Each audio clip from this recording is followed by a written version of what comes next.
true that tennis is a truly global sport. It's played on all continents. I'm with you that Africa should have, a decent tournament as well. But I'm sure we're going to get there.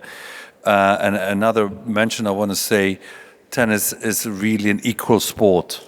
We have men and women on the Grand Slams playing pretty much at the same time. They get the same prize money. I want to mention that as well, where we have really stepped forward in today's society of treating women's and men's tennis equally. 100%. And so the stardom of the Iga Swiatek's of today or the Martina Navratilovas back in the day is equally big. And then I can applaud only the tennis for that. Yeah.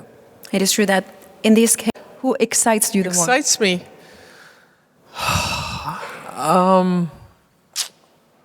You have to go with Carlos Alcaraz. I mean, he's just such a complete player, and he does things that you haven't seen on the tennis court before. As unbelievable as Djokovic is, Alcaraz just takes it to a different level in velocity. And he surprises himself with the shots he hits. So that's what I really love, when it's like, ooh, I didn't know I could do that, but he does it. He improvises better than anybody out there. I love to watch him play. Boris, your thoughts? Well, it's obviously it was a big question who's going to take over the mantle of the Federer, the Nadal, and the Djokovic era, and on the men's side, and there is this young Spaniard called Carlos Alcaraz coming out of nowhere and really taking over. I mean, I remember watching the Wimbledon final last year, and that's the most exciting Wimbledon final on the men's side I've seen in years. Having said that, of course, you always need a bit of yin and yang, and the arrival of Jannik Sinner is just excellent for tennis as well. So you got sort of two opposites, but they usually attract. And on the women's side, again, I mentioned Iga Swiatek and Ons Jabeur, you mentioned Aryna Sabalenka. So there's also, and I must mention Coco Gauff as well, the American. They take the women's tennis onto the next level as well, and you don't have to root for all of them, but each have their own stardom and their own fan base, and I think that's why the sport is so attractive. And it comes first. Exactly. It's on clay, so I think a lot depends who's going to win Roland Garros. Whoever is in the final wins there is my favorite for the Olympics, but matches have to be played. Okay. Yeah, there's a lot of tennis to be played between now and then. You got the Roland Garros, then you go on the grass, and then go back to the clay here for in Paris. So it'll be an amazing summer, busy summer, that's for sure. Yep. I wonder who is still standing by the time they get to the US Open. So we will have to wait a little bit for that. Yeah. Speaking about the Olympic Games in Paris, we are approaching them. We are less than 100 days from the kickoff. And this year we have some important news, which is the cash prizes. So they have announced $50,000 for those who win gold medals. And they have a budget of $2.4 million that comes from the Olympic Committee for World Athletics, and this is something that they want to continue in Los Angeles 2028 for bronze and silver medals. What do you think about that? Is this in every sport, 50 grand to the winner, or just some sport disciplines? For World Athletics. Huh? For track and field? Yes. I see.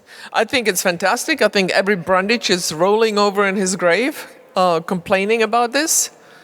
But I think he was the worst man for sport. So I'm not too sorry about that. If you guys know your history, every Brundage, check him out. So I think it's great. I think, the athletes, the Olympics have always been the biggest sports event. And the athletes were the only ones not making money. Everybody was making money but the athletes. So I'm glad that that's changing. And for some countries, that's a massive amount of money. For some of them, it's a drop in the bucket. But I think it's a step in the right direction. Why shouldn't they make money? Because now being a top athlete, that's a full-time job. So the days of amateurs are gone. Thank you. Boris? No, I can only agree with you, Martina. Again, when I was listening to Sebastian Coe, who's also Laureus founding member. He's the president of the Athletics Federation. When he came up with prize money, I said, finally, someone is coming with the times. Sport today is a full-time job, whether you're a track and field athlete or a swimmer or all the other sports represented. at the Olympics, and everybody makes off their back money, so the athletes shouldn't come last. We're gonna break it now to open questions. Well, I've said that about the elite women's sport, and I would like to see more women in positions of power. But we had a change, didn't we? We're going to Saudi Arabia. That's as big a change as you can have, other than maybe going to North Korea. So, Chris Severn and I think we made our views clear on that. But the players made their choices, and we'll see how things work out. But so there's a big change happening right now, and maybe more will come in the future. And I know that other people have been talking about merging ATP and WTA. I think that would be a good thing, but it's just so complex because ATP is very embedded in how they do their stuff. WTA has kind of been evolving in that, but also very different structure, so it's tricky. But I just would like to see more unity, and I would also like to see more changes within the sport itself. For example, they're playing with different balls every week, and it's just crazy that's this. Imagine the soccer players or football here. They play with this ball in this city, and then they go to the next town, and they have a completely different ball. That would not happen, right? It's much more uniform. And anyway, so there's a lot of changes that need to be made that can make the sport that much better.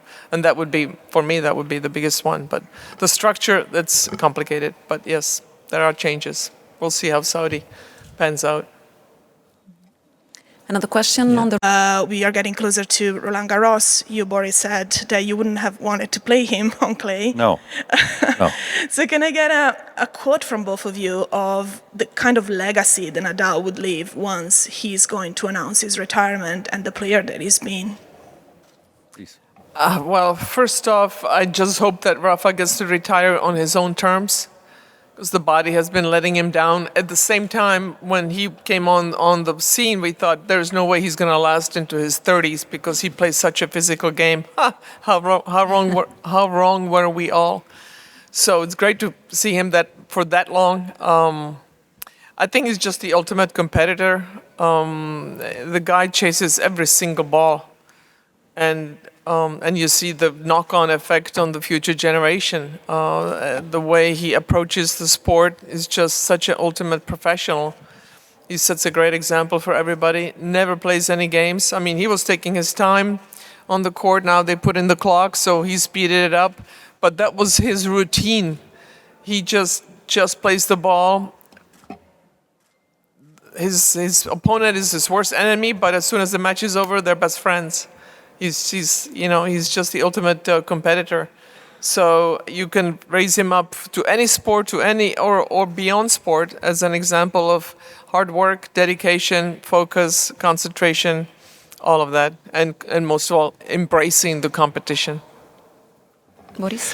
Well, he's the ultimate role model, really. I can only support what Martina said, and I think it's the key for a legend like this is to finish on your own term. Right. And I'm really hoping, I cross my fingers, that he gets to Roland Garros.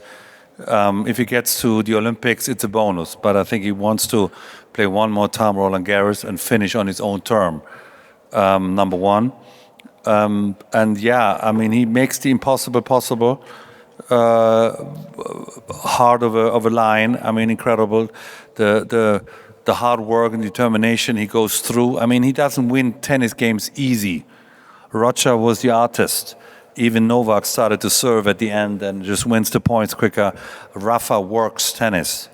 So to be at 36 with the mileage and the kilometers he left on the court to be still doing this, there's no other reason but he truly loves it.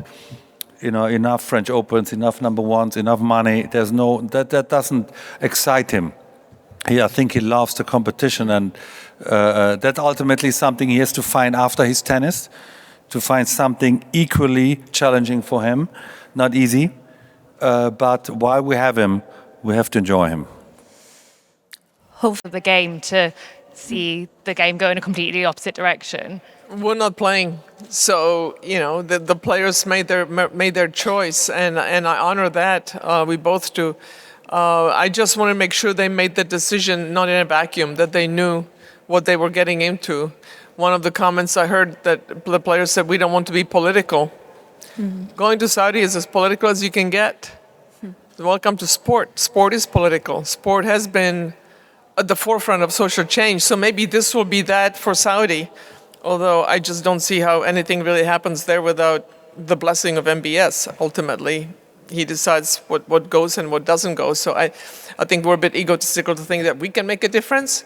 But who knows? Every little thing forward counts. So maybe this is a good thing. We'll see how things go. But the players, we have to honor that. They're the ones that are competing. We tell them what we think, but we're not affected by it. We're not going there to play. They are, and they made that decision. So I honor that 100%.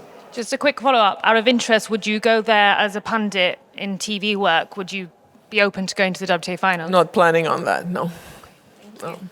Okay. You had a question?